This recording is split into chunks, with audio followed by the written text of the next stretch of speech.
रवींद्र वायकरांच्या विरोधात भाजप उमेदवारी अर्ज भरणार आहे। भाजप विधानसभा उपाध्यक्ष दत्ता शिरसाट हे इथे उमेदवारी अर्ज भरणार आहेत। वायकरांचं काम न करणाऱ्या पदाधिकाऱ्यांची अशी भूमिका समोर आलेली आहे। मुंबई उत्तर पश्चिम मध्ये भाजपला बंडखोरीचा मोठा धक्का बसलाय। उत्तर पश्चिम मध्ये महाविकास आघाडीकडून अमोल कीर्तिकर मैदानात आहे, तर त्यांच्या विरोधात वायकरांना उमेदवारी देण्यात आली आहे।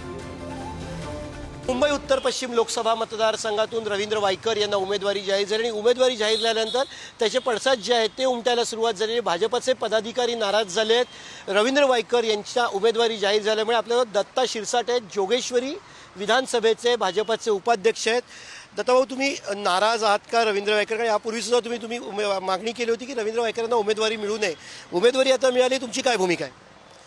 आम्ही यापूर्वी मागणी यासाठी केली होती की जोगेश्वरीच्या जनतेमध्ये त्यांच्याविषयी रोष आहे, राग आहे आणि दुसऱ्या गोष्टी त्यांच्यावर आरोप अजून सिद्ध झाले नाहीत आणि असं सिद्ध न झाल्यामुळे त्यांच्या विरोधात आम्ही ही भूमिका ठामपणे मांडली होती। आता तुम्ही काय करणार? आता सुद्धा म्हणजे आम्ही एवढं सर्व तक्रार वरिष्ठांकडे करून त्या लोकांनी सुद्धा म्हणजे त्यांना उमेदवारी दिली। म्हणजे जास्त करून मुख्यमंत्री साहेबांनी त्यांना उमेदवार म्हणून घोषित केलेलं आहे। ॲक्च्युली त्यांच्यावरचं जे आरोप आहेत ते अजूनपर्यंत म्हणजे क्लिअर झालेले नाहीत। त्यामुळे आता आम्ही ठामपणे ठरवलं आहे की त्यांच्या विरोधात आम्ही अपक्ष उमेदवार म्हणून फॉर्म भरणार। तुम्ही निवडणूक लढवणार आहात का? भाजपचे पदाधिकारी आहात तुम्ही, तुमच्याच महायुतीच्या उमेदवार रवींद्र वायकरांविरुद्ध निवडणूक लढवणार का? हो, नक्की निवडणूक लढवणार, त्यांच्या विरोधात नक्की निवडणूक लढवणार। काय कारण आहे तुमचं असायचं?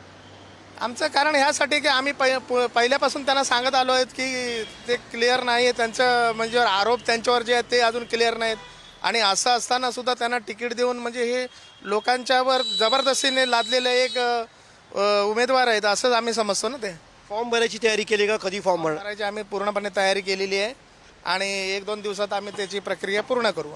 रवींद्र वायकर यांच्या विरोधात तुम्ही निवडणूक लढताय, पक्षाकडून तुमच्यावरती काही दबाव किंवा युतीमध्ये उमेदवारी घेऊ नये म्हणून काही विनंती तुम्हाला केली जाते का? पण तुम्ही तुमच्या भूमिकेवरती ठाम राहणार आहात का?